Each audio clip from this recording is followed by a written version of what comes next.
Today I'm going to discuss the secret to deeper intimacy for couples. Welcome to the Dr. Wyatt Show. I'm your host, Dr. Wyatt Fisher, a licensed psychologist specializing in couples counseling. So deeper intimacy, this is something all couples talk about, they want it, but how do you get there? How do you develop deeper intimacy in your relationship? Well, today I'm going to share some steps with you to get you started. The first one is the relationship has to be in a good place for you to have deeper intimacy. And what does that mean to get your relationship in a good place? I'm going to go through some ideas. The first step is you have to resolve your resentments. I've said this before, I'll say it again. It starts with addressing your resentments. Think about going to the airport. When you go through security, they scan you for metal. You need to scan your heart for resentments. Resentments might be something your partner did that hurt your feelings or frustrated you. Maybe it's a pattern of behavior. Maybe it's an isolated incident that happened in the past and you never have talked through it with your partner.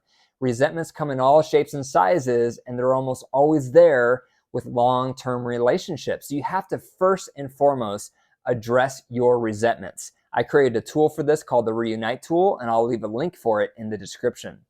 Addressing resentments is paramount because it's hard to have sex with someone you resent.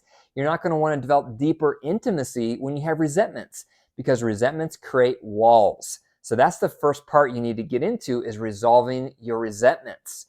The next part is you have to foster your friendship. Once the resentments have been resolved, you've addressed them, now you're ready to start cultivating a better friendship with your partner. This can happen through regular dates, you're having fun together.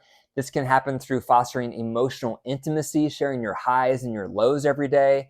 This can happen through having more affection in your relationship, non-sexual touch. That's how you build the friendship. You start having dates, you start having emotional intimacy, and you start having affection. If those things are not in place, it's going to be impossible to nurture deeper intimacy in the bedroom without those being in place first. Now that you've fostered your friendship, now you're ready for the next level, which is sensual activity. Sensual activity might be cuddling together, it might be a sensual massage, it might be a bath together. This is where you start integrating romance. So many couples neglect and ignore romance, and you're not going to have deeper intimacy in your relationship without regular romance, but it's hard to have romance if you have resentments. It's hard to have romance unless you're feeling like you're good friends with your partner. So that's why this comes after resolving resentments, after fostering your friendship. Now you're ready for romance, sensual activity. Sensual activity is often missing in relationships. You probably had a lot of it in the beginning. So many couples I see, they tell me, in the beginning, we gave each other a lot of massages. Or in the beginning, we cuddled all the time. Or in the beginning, we had a lot of baths together or showers together, but we don't do any of that anymore. And you're not going to have deeper intimacy in the bedroom unless you're having regular sensual time. Sensual time allows you to sink into this romantic space with your partner. It allows low libido partners to come online with their arousal because foreplay is required for low libido partners before they start feeling aroused. So if you're not having romantic time, if you're not having sensual activity, there's no way you're going to develop deeper intimacy in the bedroom. It's a prerequisite. So that's the first thing you have to do to have deeper intimacy is the relationship has to be in a good place. The second thing you have to do to have deeper intimacy in your relationship is both partners need to have a positive relationship with sex. And all of us enter into marriage or long-term committed relationships differently when it comes to our association with intimacy. Some of us enter into relationships with a positive association with sex and intimacy because we've had positive experiences growing up, we've heard positive messages, we enjoy it, we feel healthy around it, we feel comfortable with it, we feel at ease, we really believe in it with how powerful and important it is for a healthy relationship. And unfortunately, a lot of people enter into marriage and committed relationships with a negative association with sex and intimacy.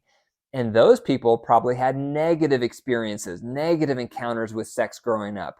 They probably got negative messages growing up. Maybe they had some sexual trauma, some sexual abuse, and they haven't bought into this idea that sex is healthy, sex is good, sex is important. They haven't bought into that mindset yet because they've had so many negative experiences in the past. So those people are entering into marriage and committed relationships with a negative association with sex and intimacy.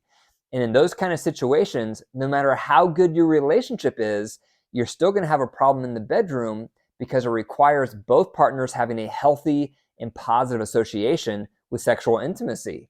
And this happened in my own marriage. I've shared my story before, which is my wife and I, when we entered into marriage, my wife had a lot of negative associations with sexual intimacy because of her past. She had repeated negative experience with sexual contact growing up. She had received a lot of negative messages around sexual intimacy. So she entered marriage thinking sex is dirty, sex and love do not go together. I have to give sex to get love. And anyone who wants sex is a dirty pig. And me as a high libido partner quickly became an enemy in her mind because as I desired intimacy, it represented to her everything she hated about her upbringing. So despite us having a good relationship, despite us resolving our resentments, despite us having a good friendship, despite us having romantic time and sensual activity, we still had problems in the bedroom because I was bringing a positive association with sex and she was bringing a negative association with sex. So if that's you, that is the growth area. You're going to have to work on your relationship with sexuality, with sexual intimacy, so that it can become more of a positive association. You may need to work through all of your negative thoughts, your negative automatic thinking about sexual intimacy. And this is what my wife had to go through.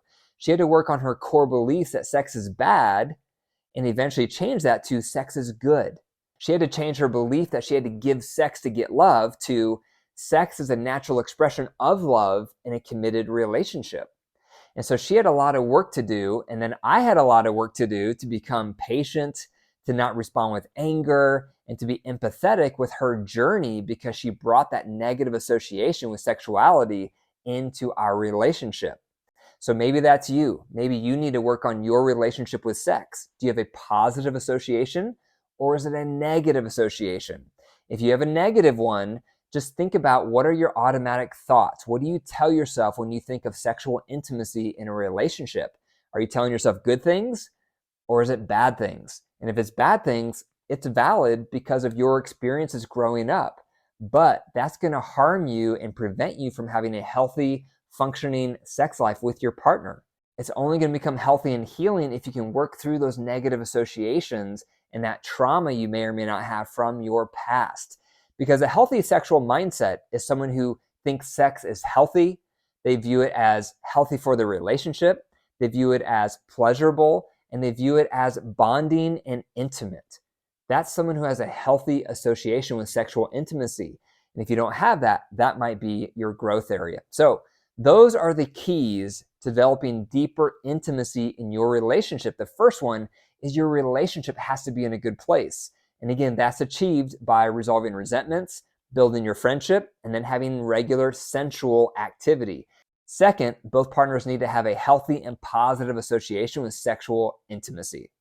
Thank you for listening to the Dr. Wyatt Show. For my free PDF to reflect and apply this episode further, go to my website, drwyattfisher.com/pages/freebies. And remember, your marriage is alive. If you nurture it and care for it, it will grow.